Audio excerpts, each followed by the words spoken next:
Well, Janusz, I didn't see that coming at halftime. Chelsea scoring at the death and beating Man City 2-1, and the champagne remains on ice. It does. Two heavyweights, wonderful to watch. Both attacking, wanted to play attacking football as we know it. Although, with of course Champions League final looming, it makes you wonder, what the approach may be. And I just absolutely love it. But to be quite honest with you, I love the approach of Thomas Tuchel, Mark. I mean, he almost has zero respect for the quality of Manchester City. And I mean that in a good way, right? Because he just knows the quality of his own team and knows that he's very much capable. And we've seen that throughout this game. They're kind of good to start with, then Manchester City took over, and then Chelsea just did not want to give up and just continue to come at City. It's incredible the attitude he's brought onto this Chelsea team. Let's get to the minutiae of the game. City are 1-0 up. They get a penalty, whether it was or whether it wasn't. It was given, and Sergio Aguero did that.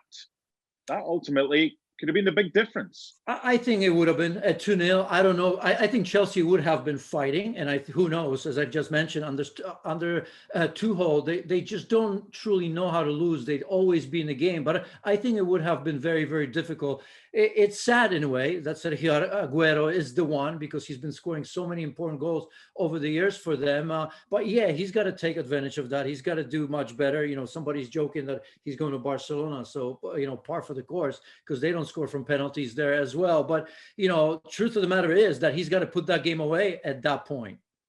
Look, the bottom line is it was soft in some people's eyes, but it was given. Should they have had another penalty near the end, when the defender went right through the back of Raheem Sterling? Well, 200%. I mean, that Billy Gilmore one, I mean, I think it was, as you've mentioned, as soft as it was. I don't know if I give that one, but if you are going to give that one, certainly this one is something that Pep Guardiola, of course, wasn't happy about. And he's got the right to do, not to be happy about it, because it's a clear penalty. They will tell you that it's, maybe not clear and obvious. Well, it depends on who you're talking to. For me and you, and probably 99% of the people out there, it was a clear and obvious mistake from the referee.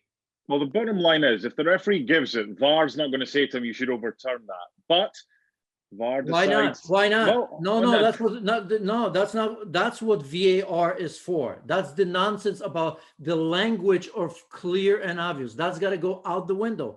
That is what VAR is for, because the referee can't see everything, and that is clear. My point is, if the penalty is awarded for the foul on Raheem Sterling, it would not be overturned by VAR because it wasn't a clear and obvious error. My point is, I think it was a clear and obvious error, and I think Stuart Atwell should at least have said to the referee, take another look. And again, at the time, it was 1-1. City could have gone ahead. But I don't want to detract from what Chelsea did in this game, because they beat them in the FA Cup semi-final. They've just gone to the Etihad and they've won. What Tuchel has done, and you made some good pertinent points earlier about showing them enough respect, but not too much.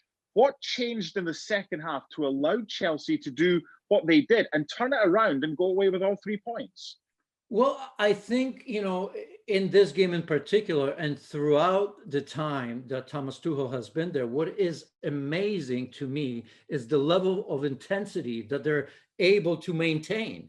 And we're talking about late in the season, pressure to get to the Champions League, winning the FA Cup. This is what's ahead of them, right? Being in the final of the Champions League. And, the environment that we're in, the COVID situations throughout the year, players maybe being able to be, to be tired a little bit. And yet, from minute 1 to minute 90, they don't change. At the best of times, this is difficult. We often talk about high press, that you can't high press all the time. And, the audacity of Tuchel against Manchester City. Look, when you're talking about Manchester City, or when you talk about Pep here and Pep at Barca, the one thing we used to always say, that you can't press, or you're not supposed to press, his teams, because they're so good in coming out of it, and they're so good in transition on the counter, they're going to take you apart. Well, Chelsea and Tuchel don't care, and now they have proven in couple games against Manchester City, but more importantly, almost in every game, that it doesn't matter. They can maintain that press all over the pitch for 90 minutes. Chelsea are underdogs in the Champions League final, despite the fact they've just beaten City twice in a matter of weeks. For City, is Pep now thinking, That hasn't really worked in the last couple of games against Chelsea. And maybe thinking about potential tweaks for the Champions League final based on these two games against these opponents. Well, couple of things. I think in the first game against Chelsea in the FA Cup, it was the normal four in the back, which I think Pep prefers. He tried here three in the back, not for the first time, but maybe to get a look. It's easy to say, look how he rotated today, and key players weren't starting. The Gundogan's, the De Bruyne, the Fodens, the Mahrez. It's fair play, but as Pep always say, he trusts in these players, and these players, when rotated, have won a lot of games for him, Mark. So I don't think that's an excuse.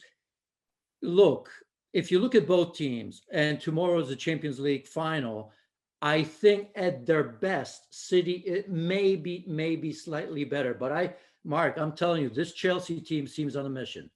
Well, I think it's only fair to point out as well, Janusz, it's only fair to point out that City haven't been at full strength in both games against Chelsea, and it may be different if they are. But finally, the league title, it's going to be theirs. The likelihood is that will be the case. It's just a case of when, but they should be celebrating this evening, and they're not. And that's the bottom line. It doesn't matter. That's another day or two or three. We'll see what happens tomorrow between Manchester United and Aston Villa. But, you want this out of the way. You want to start preparing for the Champions League final. You want to start preparing the players, give certain players even more rest than you would normally give. But most importantly, yes, it doesn't matter what happens now, because the final is a final, but I think momentum is a huge win. I mean, Pep would not want to lose this game for sure. So credit to Chelsea. They get an advantage right now. Psychologically, they know that no matter who Pep puts out there, they can beat them. And that's pretty important. Janusz, thank you.